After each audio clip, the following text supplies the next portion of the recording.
a sorte segue a coragem, significa que muitas vezes se diz, mas olha como essa pessoa tem sorte, hein? Tudo dando errado e para ela dar certo, as coisas acontecem. Não, o que ela faz é preparar a coragem de maneira que, encontrando a ocasião, a circunstância, possa aproveitá-la. Quem é caipira como eu, que é de Londrina, lembra que a gente costuma dizer que o cavalo não passa arriado duas vezes.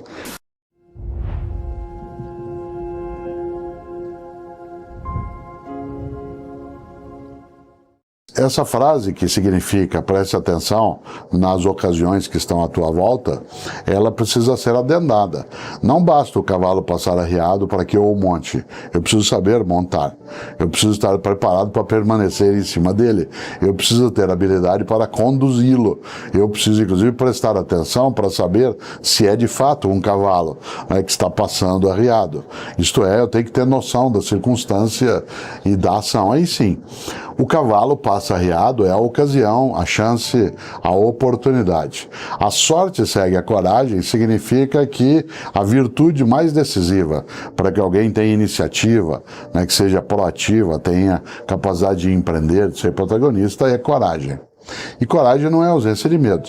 Coragem é a capacidade de enfrentar o medo. Gente que diz que não tem medo não é corajosa, ela é inconsequente. O medo é um estado de alerta. Não se confunda medo com pânico. Pânico é a ação paralisada. Medo é a ação em estado de alerta. Nesse sentido, a coragem não é a mera iniciativa intempestiva. Vamos que vamos. Primeiro a gente enlouquece, depois vê como é que fica. Ao contrário, a coragem é a competência preparada. É preciso ter uma coragem competente. Do contrário, ela é desatino, ela é desvario e ela está, sem dúvida, efeitos danosos. E como que a gente dribla esse medo? A gente dribla o medo com coragem. É claro que eu terei mais coragem para driblar o meu medo quanto mais eu estiver preparado para enfrentá-lo. Por exemplo, o medo é positivo. Eu criei meus filhos, os 3, e também meus netos hoje ajudo a fazê-los, com os 4, né, de maneira que eles tenham medo de atravessar a rua e serem atropelados, mas que eles atravessem. Que eles prestem atenção, mas que eles não deixem de atravessar. Que eles sejam capazes de temer o rio, temer o mar, temer a água da piscina, ter medo de se afogar, mas não deixar de fazê-lo. E a maneira de enfrentar o medo de se afogar é aprender a nadar direito. Isto é, criar as condições para que o medo seja colocado sob controle. Isso vale para o uso de uma faca, para dar uma aula, né, para cuidar de alguém. Eu, quando submetido a alguma cirurgia, eu desejo sempre que o cirurgião tenha medo que eu morra. Certo? Eu não quero que ele tenha pânico, porque se ele tiver pânico, ele não saberá o que fazer numa intercorrência. Mas eu quero que ele tenha medo, né, de maneira que ele se prepare. Como é que ele enfrenta o medo, né, de fazer uma cirurgia em alguém? Se preparando para fazê-la. Por isso, não é uma questão de sorte. A sorte vai atrás da coragem. Num mundo de mudança, você e eu ficamos envelhecidos com facilidade. Por isso, quem aqui dirige sabe muito bem. Quando você está dirigindo, o teu carro tem para-brisa e retrovisor. Mas você já notou uma coisa, o retrovisor é menor do que o para-brisa. Porque passado é referência, não é direção. Passado é referência. Tem gente na vida que dirige com um retrovisor desse tamanho e um para-brisa pequenininho. E fica, no meu tempo, se eu pudesse, aqui não é mais assim. Precisa coragem. Mas, acima de tudo, precisa humildade. Humildade para saber que a gente não sabe todas as coisas. Humildade para saber que eu preciso estar permeável àquilo que eu tenho que alterar. Insisto, não é tudo que eu altero, mas aquilo que eu preciso alterar é preciso fazê-lo. Olha só, eu sou da área de filosofia. Sócrates é uma marca do pensamento filosófico, a tal ponto que a filosofia antiga é dividida em pré-socrática, socrática e pós-socrática. Sócrates é um exemplo de humildade na trajetória, uma pessoa que não envelheceu a cabeça, mesmo tendo ficado idosa. Aliás, quem é professor aqui, como eu, de filosofia, a gente faz uma coisa em sala de aula no primeiro dia de aula. para pegar gente arrogante. Conhece gente arrogante? Gente arrogante é gente que acha que já sabe, que já conhece tudo, que não precisa mais aprender. É aquela pessoa que tudo que você fala, ela já viu. Você fala de uma cidade, ela já foi. Você conta de um filme, ela já assistiu. Aliás, o arrogante costuma dizer o seguinte: tem 2 modos de fazer as coisas, o meu ou o errado. Você escolha. Tem gente que é arrogante. Sabe como é que a gente faz sala de aula para pegar gente arrogante? No primeiro dia de aula, eu digo, gente, para fazer um levantamento, eu queria saber, por favor, quem aqui já leu algum livro do Sócrates? Sempre tem um que levanta a mão. E Sócrates não escreveu nada. Não existe nenhum livro do Sócrates. Tudo que Sócrates disse está registrado por Platão nos livros do Platão, especialmente nos diálogos. Não há nada do Sócrates. Nessa hora eu posso fazer uma coisa com aquele menino e não perder a oportunidade de pisar nele. Mas isso é antipedagógico, isso é tolo. Se eu quiser formar uma pessoa, eu não posso humilhá-la, eu preciso formá-la. E aí eu digo, para não humilhá-lo, seguinte, talvez você tenha ouvido mal, talvez eu tenha falado do Sócrates, você entendeu Sófocles, porque do Sócrates não tem nenhum livro. Aí o menino diz, isso mesmo, é o Sófocles. Mas quando a aula termina, eu vou até lá e digo o seguinte: nós 2 sabemos o que aconteceu. Não faça isso. Fingir que sabe é uma tolice imensa num mundo de mudança. Fingir que sabe te deixa despreparado. Eu poderia ofender o menino em público? Claro, nos tempos já ultrapassados, isso seria chamado de estímulo. Aliás, quando tem o professor, na hora de distribuir as provas, fazia uma coisa horrorosa, distribuía as provas falando a nota em voz alta. Vou distribuir as provas, vocês fizeram quinta-feira passada.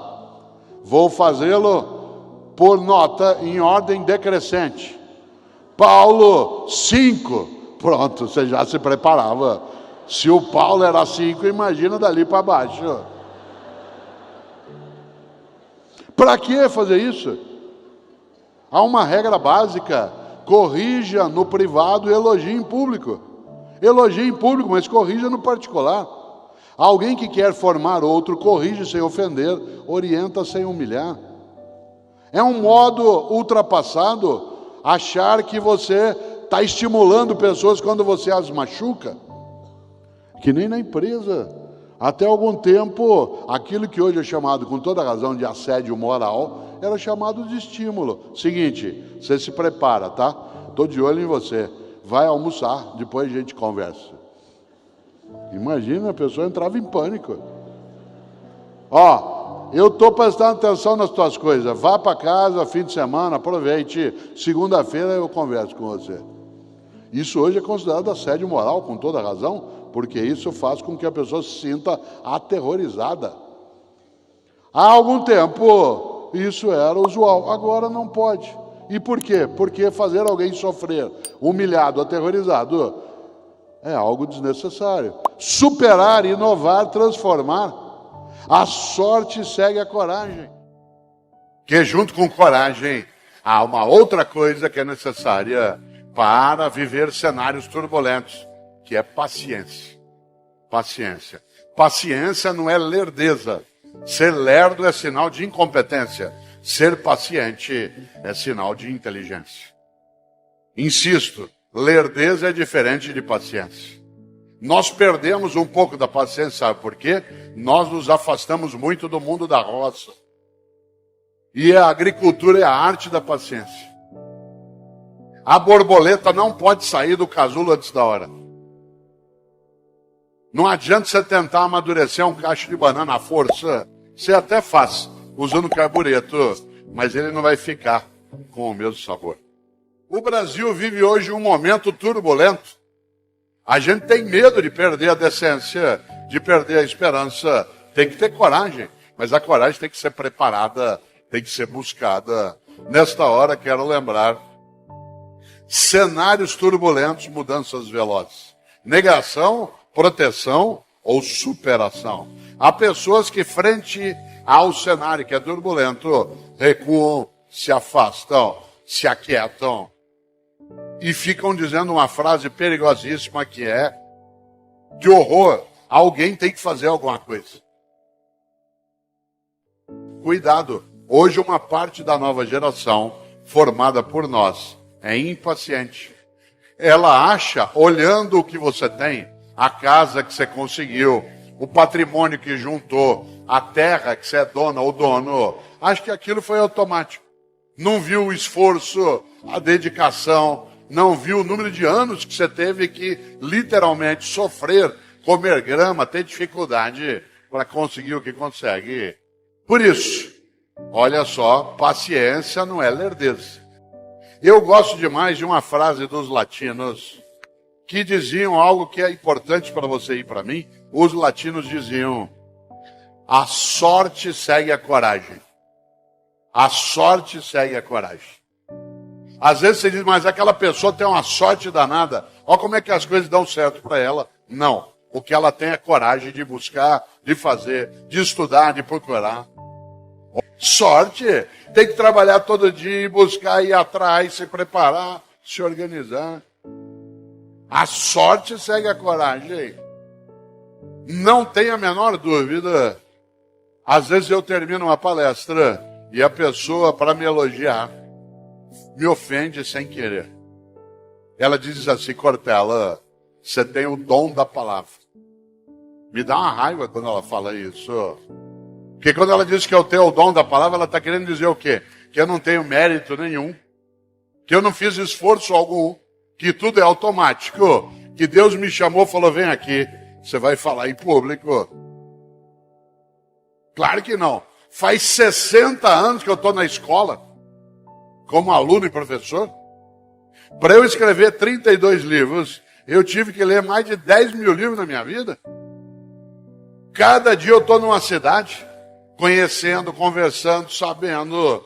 Hoje eu fui ao Crédito Rural logo na hora do almoço. Assim que eu cheguei, conversamos, aprendi. À tarde, agora há pouco, estava dando entrevista, ouvindo questões. Amanhã eu viajo, eu vou. Erro, acerto, procuro. E a pessoa vira e diz assim: olha só, você tem o dom da palavra. Dá vontade de remetê-la para o local certo e sabido. Claro que eu gosto de elogio. Ela pode dizer, você fala bem, mas dizer que eu tenho o dom.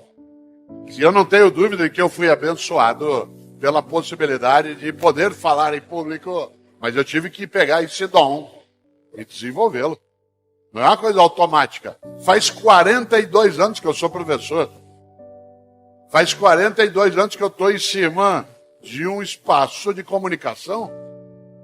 Por que eu estou dizendo isso? Porque a sorte segue a coragem. Exige esforço. A sorte segue a coragem. Quando os cenários são turbulentos e as mudanças são velozes, eu preciso ser capaz de superar aquilo que me dificulta, proteger o que me ajuda e negar aquilo que não serve mais.